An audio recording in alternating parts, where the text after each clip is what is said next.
넘어지는 것이 두려운 것은 아닙니다. 중요한 건 다시 하나님께 돌아오는 것입니다.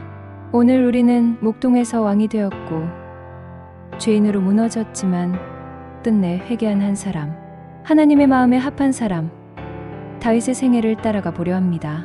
이스라엘의 역사 속에서 블레셋과의 전쟁은 늘 긴장과 두려움으로 가득 차 있었습니다.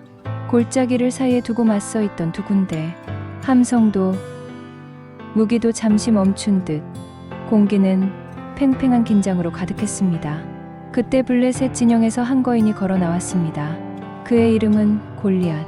키는 3m에 가까웠고 청동 투구를 쓰고 비늘 갑옷을 입었는데 그 무게만도 5,000세겔, 오늘날로 치면 50kg이 넘는 무게였습니다. 창날은 무려 600세겔, 약 7kg이었습니다. 당시 병사라면 들기조차 벅찼을 그 무장을 혼자 소화해내는 거대한 전사, 그가 바로 골리앗이었습니다. 그는 이스라엘 진영을 향해 외쳤습니다. 너희 가운데 나와 싸울 자가 있느냐? 너희가 이기면 우리가 종이 되겠지만 내가 이기면 너희가 우리 종이 될 것이다. 그 목소리는 계곡 전체를 울렸고 이스라엘의 용사들은 두려움에 사로잡혔습니다. 누구도 감히 앞으로 나서지 못했습니다. 하루 이틀, 사흘 무려 40일 동안 골리앗은 날마다 이스라엘 군대를 조롱했습니다. 그때 한 소년이 전장에 도착했습니다. 그는 전사가 아니었습니다.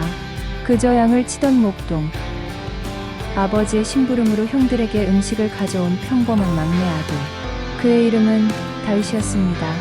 다윗은 골리앗의 소리를 듣고 분노했습니다.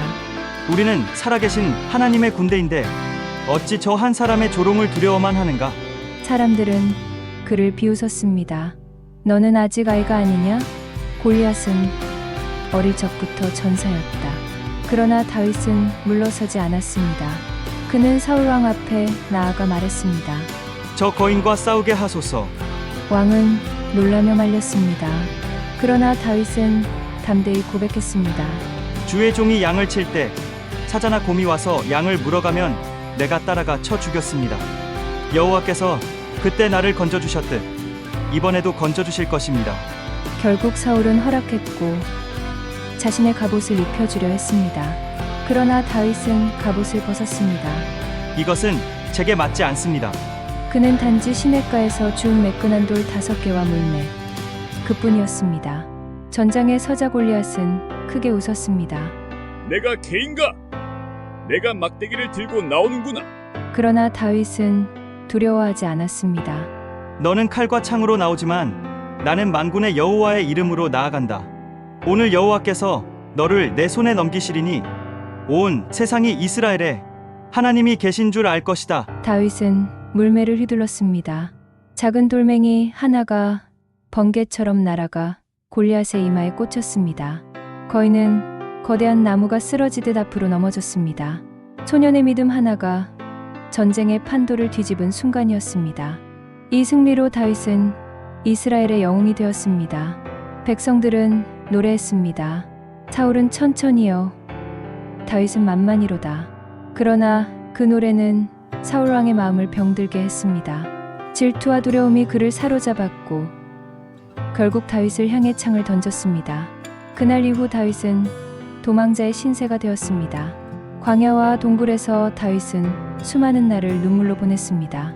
그는 사울을 2번이나 죽일 기회가 있었음에도 이렇게 말했습니다. 나는 여호와의 기름 부음을 받은 자를 치지 않겠다. 복수보다 하나님의 뜻을 두려워한 다윗. 그 시절 그는 시편을 지으며 믿음을 고백했습니다. 여호와는 나의 피난처요 나의 요새시니 내가 그를 의뢰하리로다. 시간이 흘러 사울이 전장에서 죽자 다윗은 드디어 왕이 되었습니다. 그는 예루살렘을 수도로 정하고 언약궤를 모셔왔습니다. 그의 고백은 여전히 같았습니다. 여호와는 나의 목자시니 내게 부족함이 없으리로다. 백성들은 다윗을 하나님의 마음에 합한 왕이라 불렀습니다. 그러나 권력의 절정에서 다윗은 치명적인 죄를 범했습니다. 궁전 옥상에서 본 한 여인, 밧세바. 그녀는 충직한 장수 우리아의 아내였습니다. 다윗은 욕망에 휩싸여 그녀를 범했고 임신 사실을 감추려 우리아를 최전선에 내몰아 죽게 했습니다. 하나님은 나단 선지자를 보내셨습니다. 나단은 이렇게 비유했습니다. 부자에게는 수많은 양과 소가 있었으나 가난한 자에게는 어린 양 한 마리뿐이었습니다. 그런데 부자가 자기 양은 아끼고 가난한 자의 양을 빼앗아 손님을 대접했습니다. 다윗은 분노했습니다. 그 부자는 죽을 자다. 내 배로 갚아야 한다. 그러자 나단이 말했습니다. 그 사람이 바로 당신이다. 다윗은 무너져 눈물로 회개했습니다. 하나님이여, 내 속에 정한 마음을 창조하시고 정직한 영을 새롭게 하소서. 그러나 죄의 대가는 무거웠습니다. 밧세바와의 사이에서 태어난 아이는 죽었고 가정은 내분과 반란으로 흔들렸습니다. 특히 아들 압살롬의 반역은 다윗의 마음을 깊이 찔렀습니다. 그럼에도 다윗은 하나님께 돌아왔습니다. 그는 영웅이었지만 죄인이었고 왕이었지만 연약한 인간이었습니다. 그러나 넘어질 때마다 다시 하나님께 돌아왔습니다. 임종을 앞두고 다윗은 아들 솔로몬에게 당부했습니다. 내 하나님 여호와의 명령을 지켜 그 길로 행하라.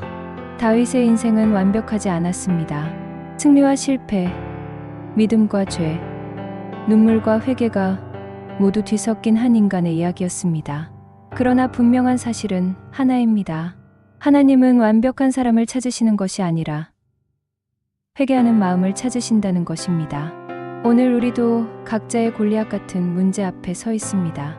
두려움과 실패, 때로는 욕망과 죄 앞에 넘어질 때도 있습니다. 그러나 다윗의 생애는 우리에게 이렇게 말합니다. 넘어지는 것이 두려운 게 아니다. 다시 하나님께 돌아오는 것, 그것이 진짜 믿음이다. 그리고 이 믿음은 오늘을 사는 우리에게 이렇게 도전합니다. 세상의 유혹과 두려움 속에서도 정직과 사랑으로 살아가라. 그것이 하나님이 오늘 우리에게 원하시는 길입니다.